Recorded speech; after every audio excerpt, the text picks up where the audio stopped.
ใส่หน่อยเอ้ยใส่หน่อยยิงหน่อยเอ้ยโอ้นกนะเกิดแล้วไข่มันฟักแล้วออกมาแล้วเป็นลูกนกตัวงามงาม3 ตัวจ้ะพอต้องเหยียบลูกออกมาแล้วลูกเกิดแล้วเด้อ เกิดแล้วงามดีเด้อลูกเด้อเป็นคนหูของคนหูคนดีของพ่อของแม่เด้อนกเด้อลูกเด้อนกนี่เด้อใหญ่มาละเป็นคนหูของพ่อของแม่เด้อนกเด้อลูกเด้อลูกนกไอ้สายน้อยเอ้ยไอ้สายน้อยน้องยิงน้อยเอ้ยมาเบิ่งไว้ลูกนกเกิดแล้วตอน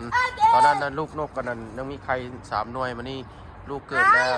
โดยพ่อให้เบิ่งลูกยังไงจะได้พ่อให้เบิ่งคนหูได้นกนี่น่ะนี่ล่ะนอนนี่เซ้ยอยู่ต้นบางพีลาเฮามันตกเป็ดเด้อเป็นนกมันจะสุกแห้งลูกจะได้พอโตขึ้นนี่เดี๋ยวพอใส่เบิ่งเด้อลูกเด้อคุณเด้อมาเบิ่งนกโอ้นกงามคักนกตัวน้อยดีนะลูกเนาะคนหูได้ลูกนกเด้อมี3 ตัวได้ซะน้อยโดย3 ตัวได้ลูกนกนะ3 ตัวน้อยนึง